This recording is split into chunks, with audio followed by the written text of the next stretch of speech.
What's up, animators? Hello, animators, scours, skewers, and clickers alike all over the web. Welcome to my channel and to my video. And I'm back again. Who the hell am I? I'm Brad Fichot, just your friendly neighborhood online animation instructor.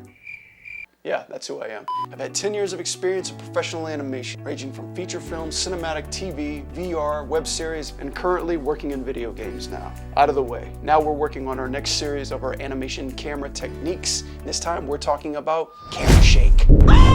What does this mean? The overlying principle is adding a camera shake to any shot whatsoever. Big, tall, medium, small. Will make your shot 10 times more intense. Will make your shot 10 times more energetic and more stronger. So utilizing this in video games is always being a plus. Looking at the Metroidvanias or the side scrollers or the beat 'em ups, the first person shooters, JRPGs, third person shooters, action games, all that stuff relies on the camera and how we tell a story to the player or to the audience. Character and camera match with each other in a very symphonic type of way. Normally the energy from the character's performance comes from the camera.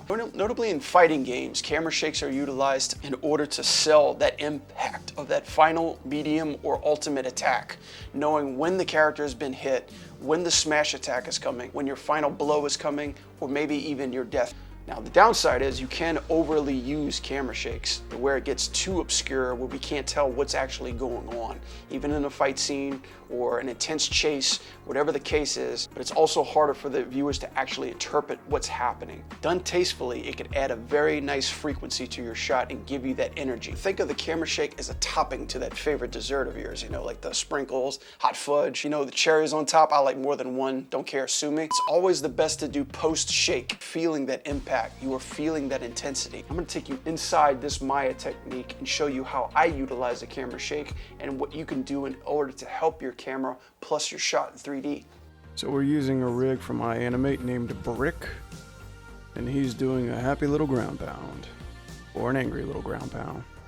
I still think it's pretty angry. But this is what we ultimately be using for our camera shake. So I'm just reducing the geometry, opening up our camera, and I'm focusing basically mainly on the part of contact. So yep, let's trim the fat and just focus on this section of animation because I don't want to animate all day.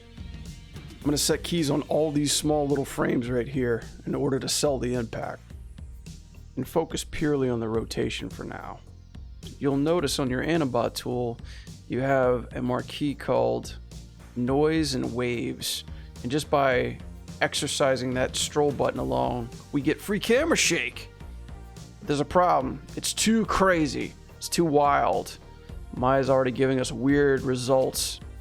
So that's a way to get a hot free mess.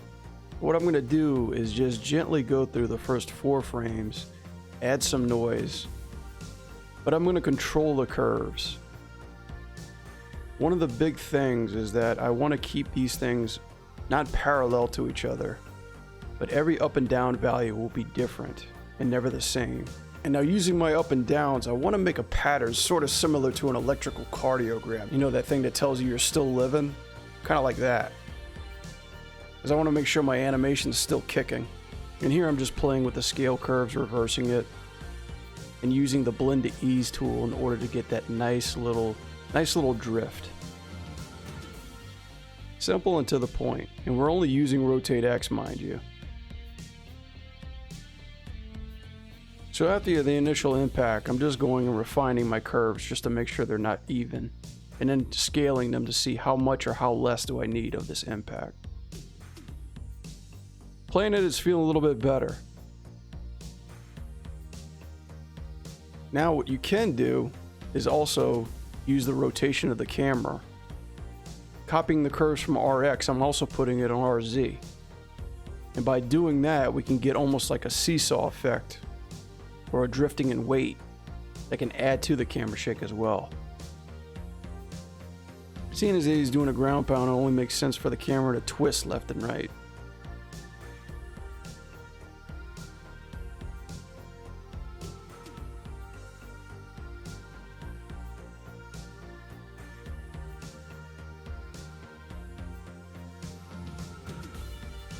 Remember, we're adding to the camera shake, but we're also offsetting the rotations. Not bad.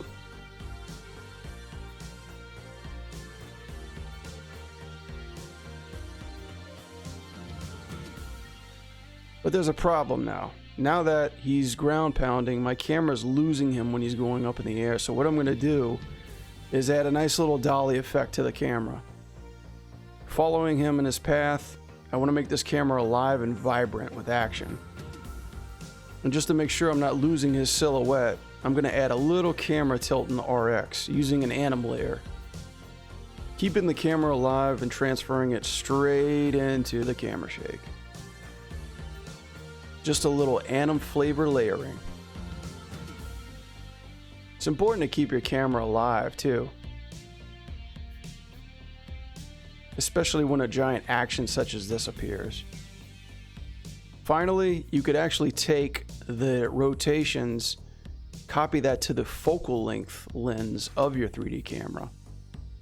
This sells an impact, more of a punch effect, if you will.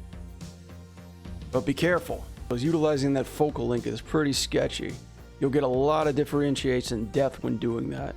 So instead of just keeping it to the ups and downs, I'm going to reduce it to one angle. There we have it, a nice basic sexy camera shake. Rick's so happy. He could be doing this all day. And that is another camera technique in the bag of the camera shake. I hope you learned something. Please leave a like on this video. I hope you'd like to do that. I'd like to do that. If not, that's fine as well. And if you guys found this helpful, just drop me a comment or let me know what you think, or if you'd like to see something else down the road. I'm gonna start this YouTube thing, and I hope you guys will help me out on my journey. It's a whole new world, and I can't believe I held off this long in order to start something like this that I've wanted to do all my life, but no more excuses. It's time to really kick this shit into high gear. We'll see how it goes. So that's it for me. I'm Brad for Show signing off. Thank you for watching. Keep animating, keep experimenting, keep pushing. I will see you in the next one.